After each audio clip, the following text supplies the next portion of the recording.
안녕하십니까. 3월 13일 오후 김경국TV 시작하겠습니다. 오세훈이 난리가 났습니다.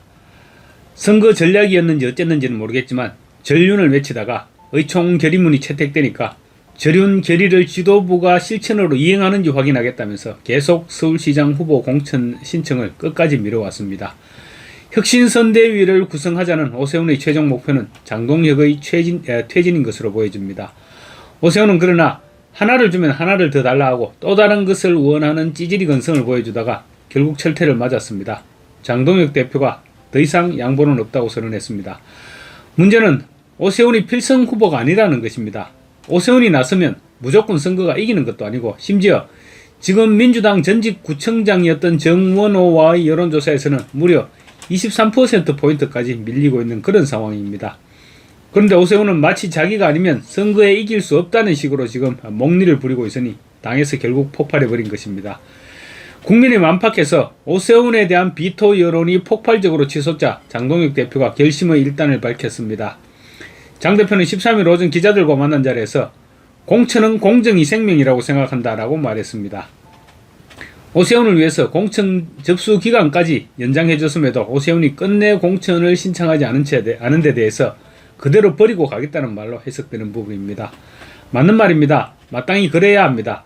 한 번 정도는 그럴 수 있다고 하지만 연속으로 같은 상황이 발생하면 당의 기강이 무너지게 되는 것입니다. 이정현 공관위원장이 사퇴한 것도 아마 오세훈과 관련이 있을 것입니다. 이정현 위원장은 당초 후보 등록 마감일에 오세훈이 접수를 하지 않자 공천 기간을 바로잡겠다, 그대로 간다라고 했지만 이틀 뒤 신청 접수 기간을 연장했습니다. 그럼에도 오세훈이 당이 실질적으로 변화가 없다는 이유로 등록하지 않자 이정현 위원장이 오늘 사퇴 카드를 던지고 나선 것입니다. 공천 신청 접수 기간을 연장해줬고 당에서 소속 의원 전원 명의로 절연 결의문까지 채택했는데 오세훈은 여전히 당의 후속 조치가 미흡하다면서 공천 신청 접수를 거부하자 이정현 공관위원장이 사퇴해버린 것입니다. 오히려 이정현 위원장이 전격 사퇴 카드를 꺼내들고 오세훈을 압박하고 나선 것입니다. 이 위원장은 오늘 사퇴의 변을 통해 이번 공천 과정에서 변화와 혁신의 필요성을 절실히 느끼며 맡은 역할에 최선을 다해보려 했다. 여러 의견을 존중하는 과정에서 제가 생각했던 방향을 더는 추진하기 어렵다고 판단했다고 말했습니다. 그러면서 모든 책임을 제가 지고 공관위원장에게서 물러난다며 당의 단합과 지방선거의 승리를 진심으로 기원한다라고 덧붙였습니다. 이 위원장의 사퇴로 국민의힘 공천 작업은 상당 기간 차질이 불가피해졌습니다. 이 위원장의 사퇴는 지난달 22일 임명된 지 29일 만이며 지난달 19일 공관위가 공식 출범한 지 22일 만입니다. 이정현 위원장이 사퇴 카드를 들고 나서자 이번에는 장동혁 대표가 초강수를 들고 나왔습니다. 장 대표는 공천을 신청하지 않은 오세훈에 대한 기자들의 질문에 공천은 공정이 생명이라고 말했습니다. 이 위원장에게 힘을 실어준 것입니다. 장 대표는 이정현 위원장의 사퇴와 관련해서는 보고를 받고 바로 연락을 드렸는데 전화기가 꺼져 있었다. 연락이 닿는 대로 만나 뵙고 말씀을 듣도록 할 것이라고 말했습니다. 장 대표가 공천은 공정이 생명이라고 말한 것은 이정현 위원장에게 힘을 실어준 발언으로 볼 수 있다는 점에서 오세훈이 공천 신청을 하지 않으면 더 이상은 끌려가지 않겠다는 의지를 표명한 것으로 받아들여집니다. 당이 이미 2차례의 공천 접수를 했음에도 오세훈이 기한 내 공천 신청을 하지 않은 책임이 있다는 것입니다. 국민의힘 6.3 지방선거 공천관리위원회는 당초 8일까지 공천 신청 접수를 받기로 했습니다.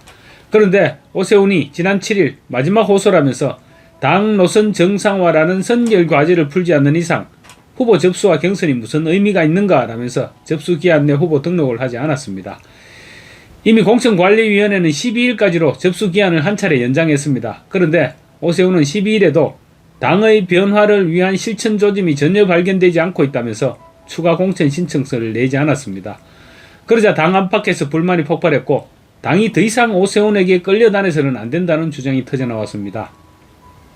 오세훈 없어도 당은 망하지 않고 오세훈은 지방선거에서 당이 패배할 경우 장 대표를 쫓아내고 한동훈이나 이준석과 손잡고 당을 장악하려고 하는 생각인지 모르겠지만 이제 만약 선거에서 패배한다면 오세훈이 책임을 뒤집어서야 할 그런 상황으로 전개되고 있습니다. 막말로 서울선거에서 이길 수 없다면 오세훈을 고집할 이유도 없는 것입니다.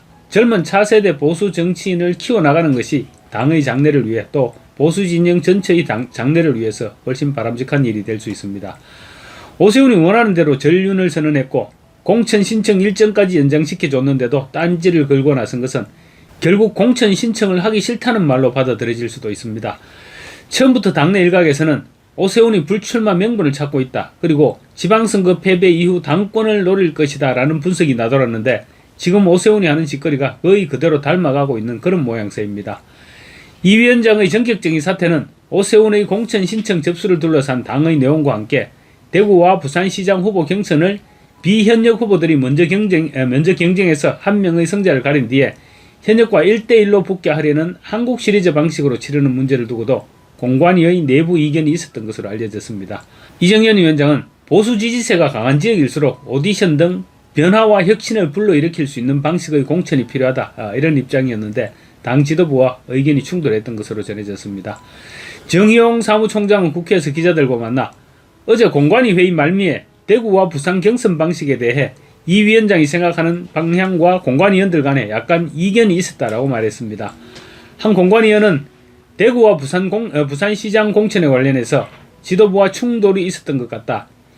거취 표명으로 지도부에 요청하는 메시지가 있는 것 아니겠느냐라고 말했습니다. 다른 당직자도 공관위원장에게 힘을 실어달라는 항의 표현이 아니겠느냐고 해석했습니다.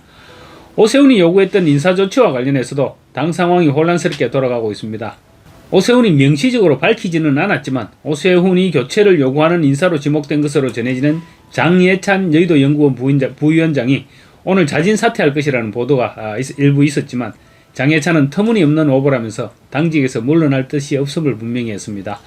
이와 함께 또 다른 한 명인 박민영 대변인의 경우 15일로 임기가 끝나는데 임기 연장 여부는 최고위원회의에서 결정할 것으로 전해지고 있습니다.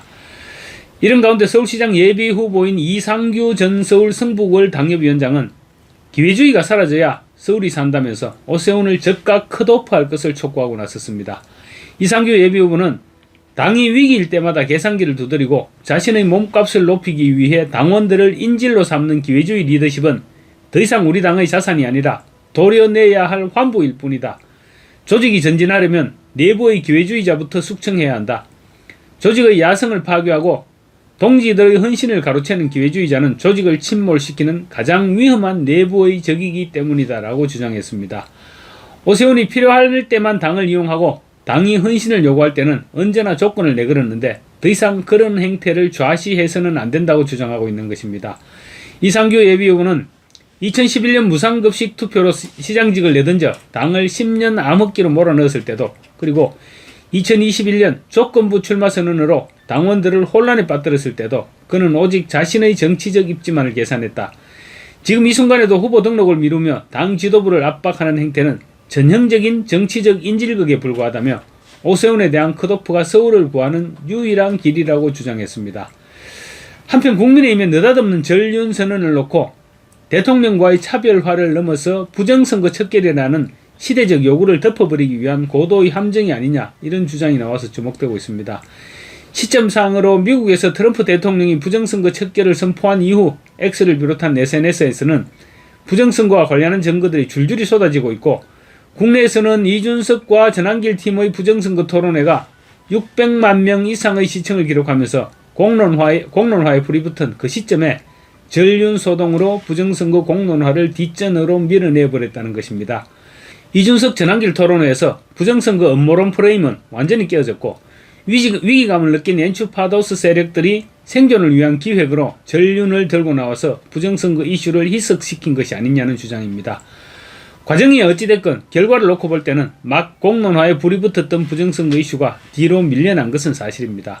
윤 대통령과의 결별이라는 자극적인 이슈를 던져서 여론을 세탁하려 했고 상당 부분 작전이 먹혀 들어가고 있다는 것입니다. 전륜 카드로 부정선거 공론화를 밀어냈다. 이 카드 여러분은 어떻게 생각하십니까? 마치겠습니다. 감사합니다.